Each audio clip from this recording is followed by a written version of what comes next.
12 साल का रिश्ता जिसमें मैंने लव मैरिज की थी उस इंसान से, अभी मेरे 10 साल की बच्ची है और मैं 1 साल से अपने पार्टनर से सेपरेट रह रही हूँ। ये सिचुएशन मेरे क्लाइंट की है, लेकिन आज की वीडियो में मैं इस पूरी सिचुएशन में जो लोग होते हैं वो क्या कर सकते हैं, क्यों ऐसा होता है, इस सब पे बात करूँगी। पूरी वीडियो सुनने से पहले आपको लाइक, सब्सक्राइब और शेयर करना है, जिससे ऐसी सिचुएशन जिसकी भी है वो ये सुन सके और इस सिचुएशन को डील कर सके, और अगर उसे मदद चाहिए तो वो मुझसे कनेक्ट हो सके। तो जो ये क्लाइंट है, इसकी शादी को 12 साल हो गए हैं। लव मैरिज है, ये एक लव मैरिज की थी दोनों ने, और अपने मन से अपने पेरेंट्स को मना के की थी।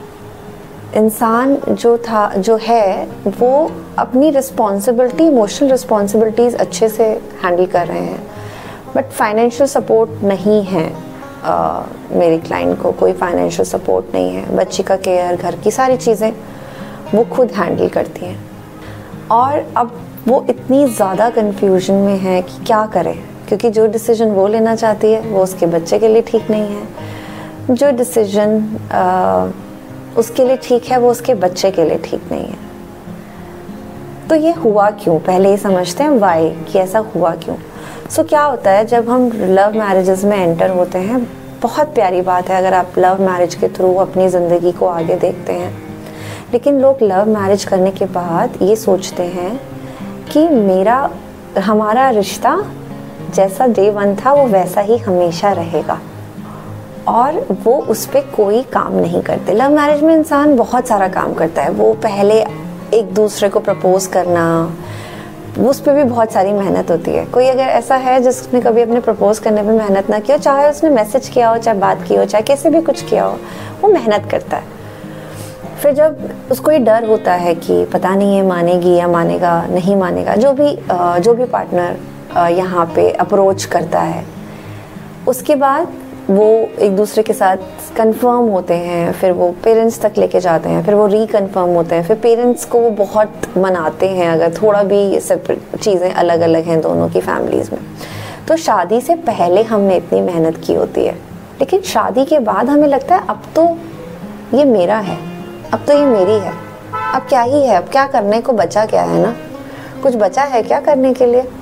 ये सोच के कुछ अलग चीज़ें नहीं होती हैं। जो शादी से पहले आप किसी को प्यार करते हैं, किसी को अपनी लाइफ में लाते हैं, और जिस एक्साइटमेंट और जिस प्यारेपन से आप उनके साथ वो चीज़ें कर रहे होते हैं, वो शादी के बाद थोड़ी स्लो हो जाती है। मैं ये नहीं कहूँगी प्यार ख़त्म हो जाता है, मैं ये भी नहीं कहूँगी कि चीज़ें बिल्कुल ख़राब हो जाती हैं। होता सिर्फ यही है कि हम एफ़र्ट्स कम करने शुरू कर देते हैं, क्योंकि लगता है अब तो अचीव हो गया है ना।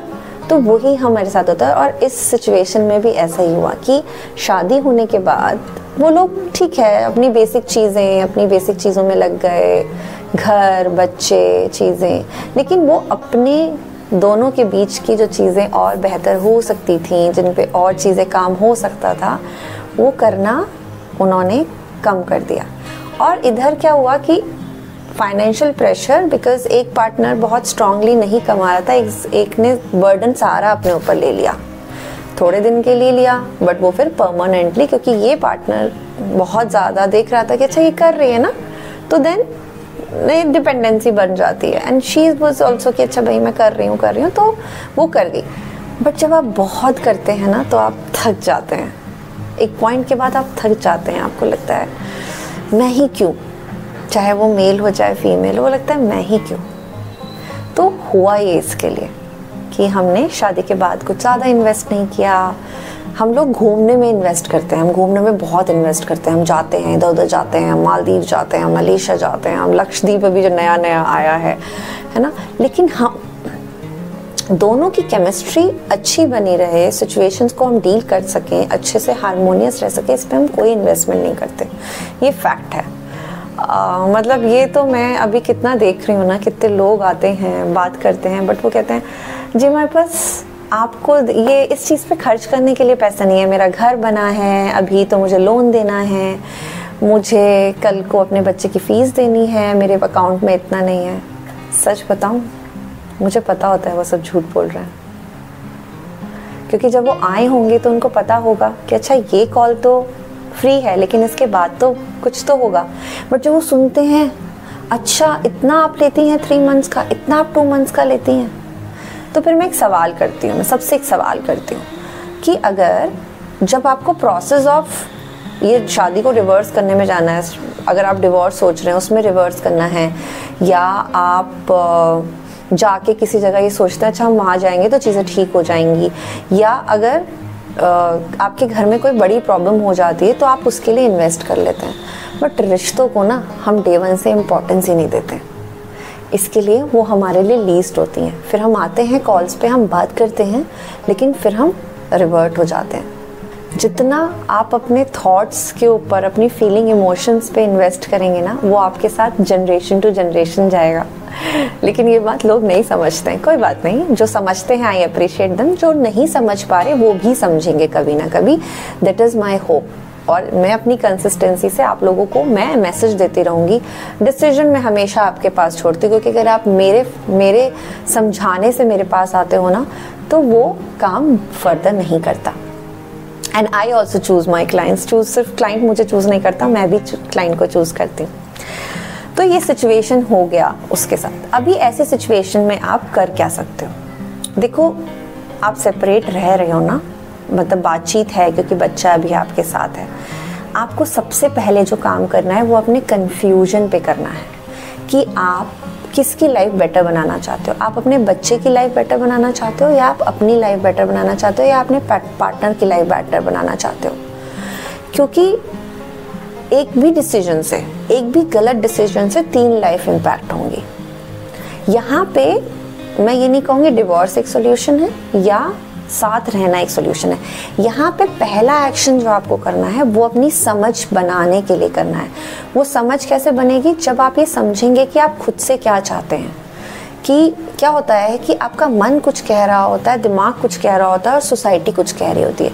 तो हम यहाँ पे काम करते हैं, हम एक प्रोसेस में जाते हैं जो जिसे हम कहते हैं कि हम इन सब का एनालिसिस करते हैं कि अच्छा अगर वर्स्ट सिचुएशन है तो क्या है और लीस्ट सिचुएशन है तो क्या है। इसमें पॉसिबल चीज़ें क्या क्या हो सकती हैं, क्या बुरा हो सकता है। जो मैक्सिमम बुरा होगा उसके लिए मैं क्या करूँगी, जो सेकंड नंबर पे बुरा होगा उसके लिए मैं क्या करूँगी, जो थर्ड नंबर पे। अब जब हम ये करते हैं ना अपने क्लाइंट, मतलब जब मैं ये अपने क्लाइंट्स के साथ करती हूँ तो वो धीरे धीरे क्लैरिटी की तरफ चला जाता है।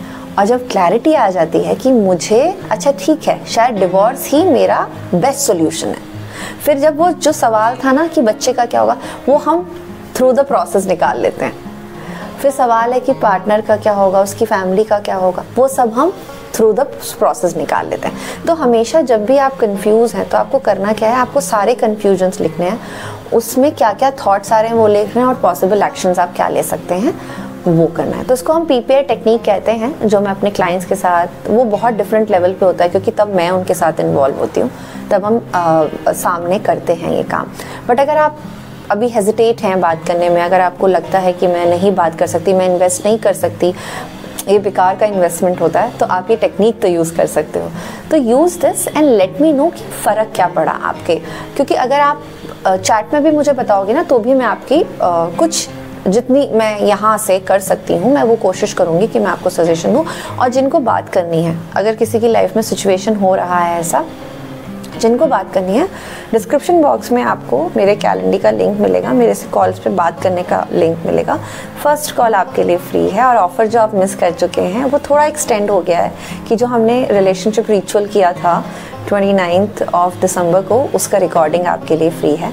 तो वो सिर्फ दिसंबर अब आया एक्सटेंडेड, बिकॉज बहुत सारे लोगों ने मुझसे रिक्वेस्ट की, तो मैंने एक्सटेंड कर दिया है। आपको वो एंड में मिल जाएगा जब आप मुझसे बात करेंगे।